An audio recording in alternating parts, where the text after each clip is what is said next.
Hello मेरे प्यारे बच्चों, बहुत बहुत स्वागत है आप सभी का आपके अपने प्यारे से यूट्यूब चैनल स्पाइस स्टडी पर। सो माय डियर स्टूडेंट्स, चलिए उम्मीद है स्वस्थ होंगे, मस्त होंगे, ज़बरदस्त होंगे।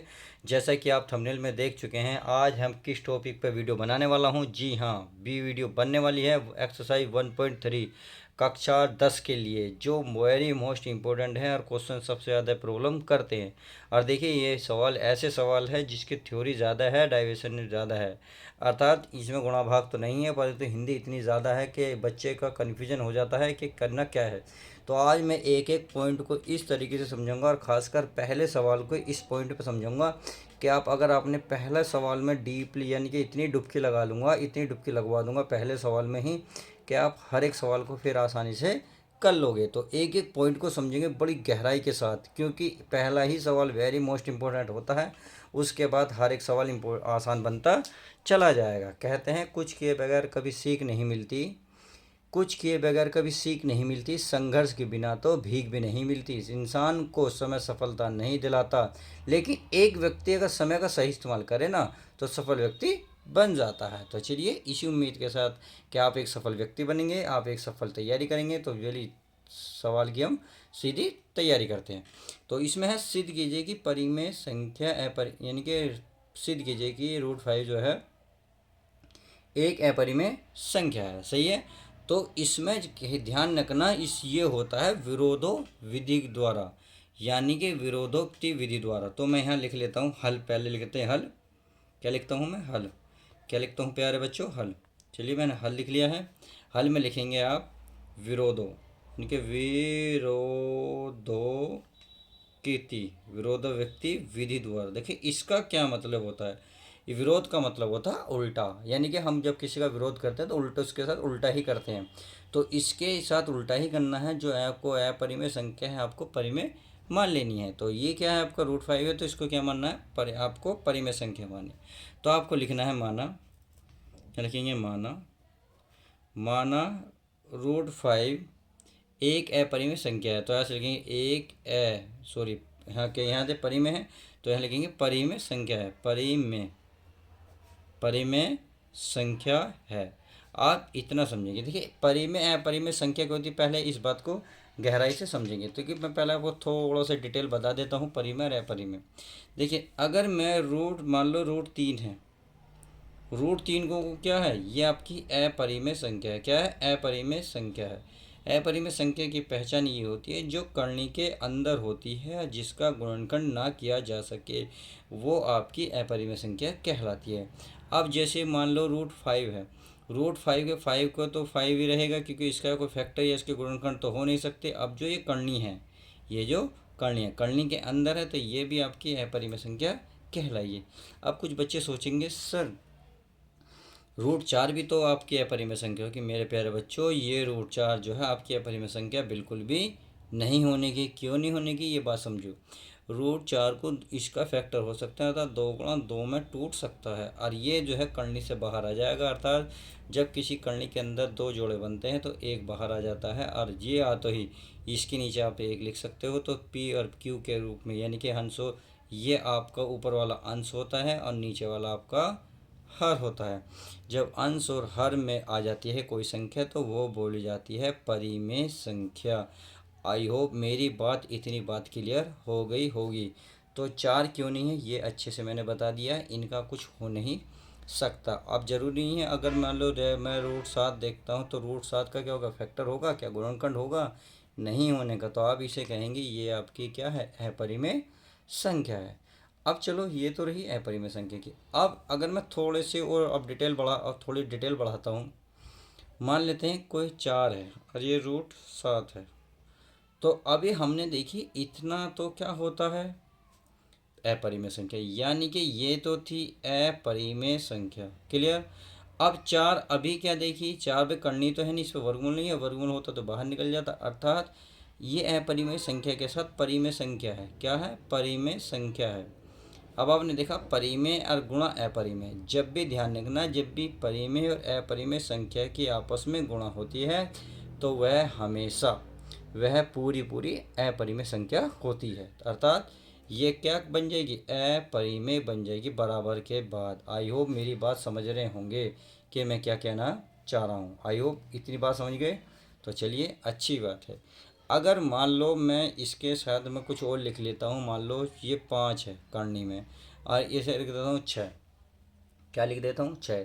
तो आपने देखी इसमें तो करनी है नहीं, करनी कहते हैं ये वाले जो वर्गमूल, ये करनी कहलाती है। तो इस पर नहीं है, तो ये हो गया आपकी क्या? परिमेय संख्या। ये होगी प्यारे बच्चों परिमेय। अगर इसकी बात करूँगा तो ये होगी आपकी अपरिमेय, क्योंकि ये बात मैं पहले ही बता चुका हूँ, ये अपरिमेय संख्या है। और ये आपस में क्या है? गुणा में है। क्या है? गुणा में है। तो परिमेय और अपरिमेय संख्या की जब आपस में गुणा होती है तो अभी बताई थी क्या बन जाती है? अपरिमेय संख्या बन जाती है। ये तो रही गुणा की बात। अगर मान लेते हैं, मैं जोड़ घटा की बात कर लेता हूँ, जैसे मान लो √5 ही है, ये √5 है। अब √5 में अगर मैं 3 जोड़ देता हूँ, क्या? 3 जोड़ देता हूँ, तो आपने देखा ये कौन सी आपकी संख्या है? अपरिमेय। कौन सी है? अपरिमेय संख्या है। अगर प्लस, अगर मैं इसकी बात करूँ तो ये आपकी परिमेय संख्या है। क्या है? परिमेय संख्या। क्यों है? क्योंकि इस पर कोई करनी नहीं है। जब ये करनी नहीं है तो आपने देखा यह परिमेय और अपरिमेय, जब भी परिमेय और अपरिमेय संख्या जोड़ी या घटाई जाती हैं तो ध्यान रखना आप, ये आपकी अपरिमेय संख्या ही कहलाएंगी। क्या कहलाएंगी? अपरिमेय संख्या ही कहलाएंगी। आई होप इतनी बात समझ में गए होंगे। देखो ये डिटेल में इसलिए बता रहा हूँ, पहले ही क्वेश्चन में आपको इतनी डुबकी लगा दूंगा कि आप आने वाले सवालों को चुटकियों में कर दोगे। आई होप मेरी बात समझ गए होंगे। अब आगे चलते हैं। चलिए, तो अब इतनी बात समझ गए होंगे, तो चलिए अच्छी बात है, इतनी बात समझ गए। अब इसे जब आपको ये हमने क्या विरोधा विधि द्वारा कर रहे हैं, तो ये हो गई आपकी परिमेय संख्या।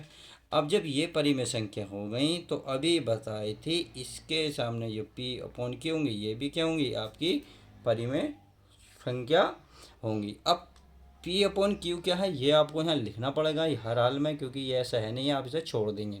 तो चलिए मैं लिख देता हूँ। यहाँ क्या लिखूँगा? यहाँ लिखूँगा मैं जहाँ, यहाँ लिखेंगे जहाँ P और Q, क्या? P और Q सह अभाज्य, सह अभाज्य पूर्णांक हैं। क्या है? पूर्णांक हैं। पूर्णांक है जहाँ Q क्या है? नॉट इक्वल 0, यानी कि Q 0 के बराबर नहीं रख सकते। अब थोड़ा सा इन दोनों को लैंग्वेज को समझिए, इसको मैं बताता हूँ। चलिए मैं इसी पेज को ले लेता हूँ ताकि आपको अच्छे समझ में आ जाए। देखिए जैसे आप देख रहे हैं P/Q है। अगर मान लो P/Q, देखिए P और Q, अगर इसका गुणनखंड पाया गया, यानी कि इसका कोई गुणनखंड नहीं होना चाहिए और इसका भी गुणनखंड नहीं होना चाहिए। अगर गुणनखंड हो गया, इसके इन दोनों के गुणनखंड हो गए, तो ध्यान रखना वह सहभाज्य पूर्णांक नहीं होंगे। अगर इनके दोनों के गुणनखंड नहीं होते हैं, यानी कि P की, जैसे मान लो 2 है और ये बटे में जो Q है मान लो 3 है, 2 और 3 है, तो आपने देखे 2 के कोई गुणनखंड नहीं होने के 2 का 2 ही रहेगा, 3 का 3 ही रहेगा, क्योंकि ये कोई ऐसी संख्या नहीं है जो इन्हें तोड़ दो। जैसे मान लो 6 है, 6 को आप तोड़ सकते हो, 2 गुणा 3 में तोड़ सकते हो, नहीं तोड़ सकते हो, क्योंकि 2 और 3 में ये टूट गया, परंतु 2 2 में रहेगा, 3 3 में रहेगा। एक को छोड़ दो, क्योंकि एक तो लगभग सब में एक में आता, तो एक को तो थोड़ी देर को भूल जाओ, क्योंकि एक को देखोगे तो अभी घन चक्कर आ जाएंगे, चक्कर या घन चक्कर दोनों ही बन सकते हैं। अब आपने देखा इसका कोई फैक्टर नहीं, इसका कोई फैक्टर नहीं, और ये बटे में है, तो ये दोनों बटे में है। तो आई हो, और अगर मैं कोई और ऑप्शन लूँ, यानी कि और लूँ, मान लो 3/5 ले लूँ, तो इसका भी कोई फैक्टर नहीं, भाई ये भी 3 ही रहेगा और ये भी आपका 5 ही रहेगा, तो ये आपका 2/7। तो मतलब कितने सारे ऑप्शन ऐसे मिल जाएंगे जो आपको किसी भी इसका फैक्टर नहीं होने का। यदि देखिए थी, अब देखो P और Q का गुणनखंड पाया गया, यानी कि P और Q का यदि गुणनखंड, ये तो गुणनखंड है नहीं, यदि इनका गुणनखंड पाया गया तो ध्यान रखना, तो P और जो Q है सहभाज्य पूर्णांक नहीं होंगे। क्या? सहभाज्य पूर्णांक नहीं होंगे। तो हमें यही सिद्ध करना है, सहभाज्य पूर्णांक है तो इनके गुणनखंड होने चाहिए। अब सहभाज्य पूर्णांक नहीं है, क्योंकि हमें विरोध विधि करना है, यानी कि इसका विपरीत ही लाना है। P और Q के सहभाज्य गुणनखंड नहीं होंगे।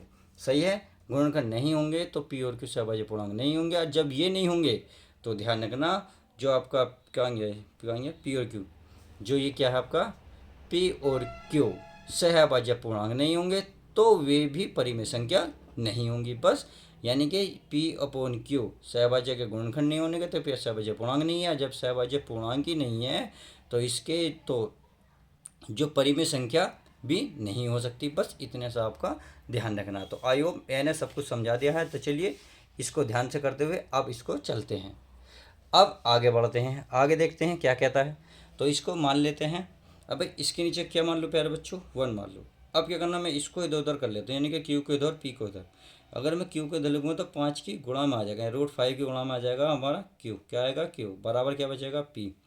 इसे मान लो समीकरण 1। क्या मान लो समीकरण 1। तो आप यहाँ लिख सकते हो दोनों पक्षों में वर्क करने पर। तो यहाँ लिखूँगा मैं दोनों पक्षों में वर्ग करने पर तो आप ये भी लिख सकते हैं कि समीकरण 1 का दोनों ओर वर्ग करने पर आप ऐसे भी लिख सकते हैं, चलेगा। सही है, आई हो मेरी बात समझ गए और समझ रहे होंगे।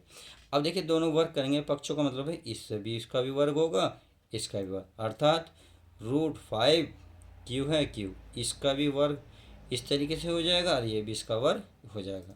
क्योंकि हमने क्या लिखा, दोनों पक्षों में, यानी कि लेफ्ट हैंड साइड और राइट साइड दोनों का क्या करेंगे आपस में हम वर्ग करेंगे। चलिए अब इसका वर्ग करेंगे तो इससे तो क्या होगा, हमारा रूट कट जाएगा, केवल कितना हो जाएगा 5, और ये बन जाएगा क्यू²।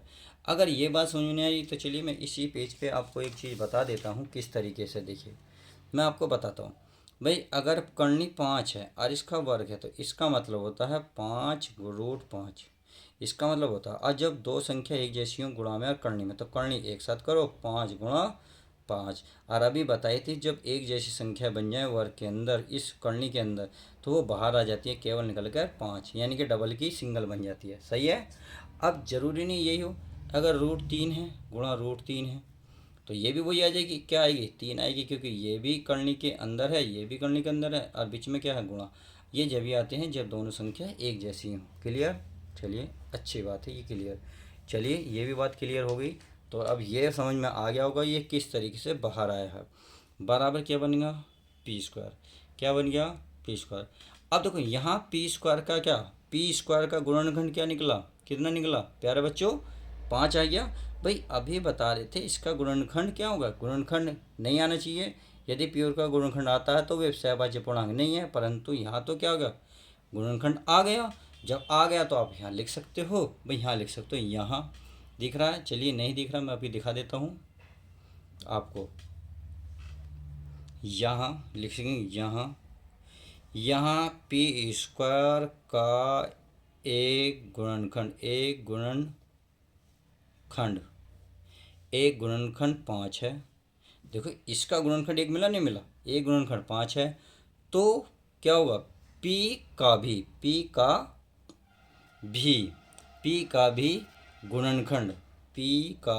गुणनखंड लिख सकते हो, गुणनखंड क्या 5 होगा। आई होप मेरी बात समझ में आ गई होगी। तो हमने p का तो हिसाब कर लिया बराबर। अब बचा q, क्योंकि हमारी देख रहे हो यहाँ p और q है, दोनों को हमें सिद्ध करना है। तो चलिए इसको भी कर लेते हैं। अब क्या मान लेता हूँ, अब देखो p² का गुणनखंड 5 है। अब थोड़ी सी इसको मैं थोड़ी से p बराबर क्या मान लूँ, p बराबर मान लेता हूँ 5, क्योंकि इसकी गुणा में कितना है 5। तो ये मान लेता हूँ और इसके साथ मान लेता हूँ m। अब ये क्यों मानना हूँ मैं आपको अभी समझा देता हूँ। देखिए मैं एक एक पॉइंट पहले सवाल में इसलिए समझा रहा हूँ ताकि हर एक सवाल आप पकड़ ले लास्ट में जाके। भाई आप p का मैं गुणनखंड कर रहा हूँ, मान लो p के गुणनखंड ये हैं जी, मान लेते हैं ये गुणनखंड है। तो आपको इतना तो पता है p के गुणनखंड 2 हैं, और बाकी क्या पता है। अगर आपको नहीं पता तो इनको कुछ मानना पड़ेगा, तो इसको मैं मान लेता हूँ। तो ये p बराबर हो जाएगा, 2 का तो पता था, इनका कुछ नहीं पता, जिसका कुछ नहीं पता इसको कुछ मान लेते हैं m। तो ये इस तरीके से मैंने ये कहा है, यही कहा है। देखिए यही कहा है इन सवाल में, क्या कहा ध्यान से देखो। ये कहा p² का एक गुणनखंड 5 तो है, अगला नहीं पता। जब अगला नहीं पता तो उसको क्या माना हमने, m माना। इसको क्या माना, m माना। अब इसको चलिए कथन फर्स्ट कह देता हूँ। अब p का मान, इस p का मान समीकरण कैसे में रख दो, p का मान समीकरण, देखिए ये 2 है, इसे सेकंड मान लेता हूँ, इसमें रख देते हैं। तो मैं रख लूँ, तो चलिए यहाँ लिखता हूँ p का मान समीकरण सेकंड में रखने पर तो आपने देखा ये क्या है, 5q²। तो चलिए 5q² लिख लेते हैं, 5q² क्यू स्क्वायर बराबर क्या है पी, क्या है यहाँ पी, और पी की वैल्यू है 5m। क्या है प्यारे बच्चों 5m।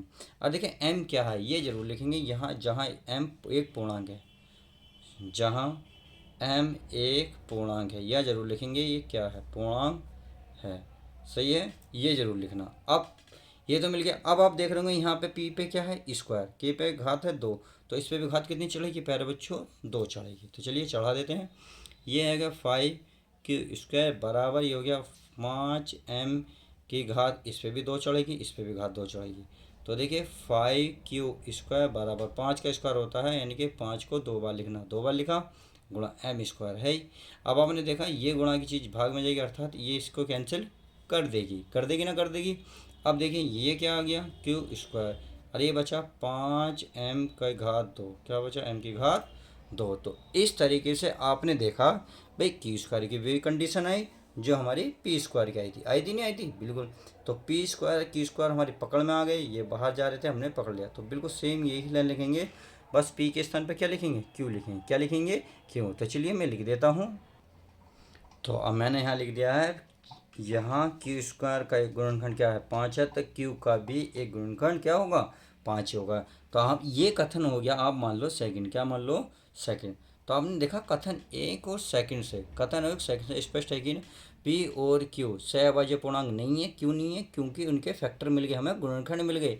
तो मैंने अभी बताया था पी और क्यू के गुणनखंड नहीं मिलने चाहिए, परंतु हमें मिल गए, तो सहभाज्य पूर्णांक नहीं है। जब ये नहीं है तो उसके बराबर हमने क्या माना था पी अपन क्यू, तो परिमेय संख्या हो नहीं है। जब ये परिमेय संख्या नहीं है तो जो आपका √5 है भी परिमेय संख्या नहीं होगी, क्योंकि पी अपन क्यू के बराबर ही तो लिखी हुई थी भाई, ये लिखी थी पी बटे क्यू बराबर √5। इस बराबर का तो मतलब है जो ये है वो ये है, यानी कि अगर ये परिमेय संख्या है तो ये भी परिमेय संख्या, ये अपरिमेय संख्या तो ये भी अपरिमेय संख्या। तो ये तो हमने सिद्ध कर ली, ये हमारी अपरिमेय संख्या, ये इनके परिमेय संख्या नहीं है। जब ये नहीं है तो ये भी नहीं होगी। तो आप ये कह सकते हैं कि हमारी जो धारणा थी, हमारी जो सोच थी वो गलत थी, अर्थात √5 एक अपरिमेय संख्या ही है। बस यही आपको लिखना है। तो चलिए मैं इसको लिख देता हूँ। तो देखिए मैंने ये लिख दिया है कि कथन एक और सेकंड से स्पष्ट है कि पी और क्यू सहभाज्य पूर्णांक नहीं है। क्यों नहीं है ये मैं सिद्ध कर चुका हूँ, क्योंकि उनके फैक्टर पाए गए।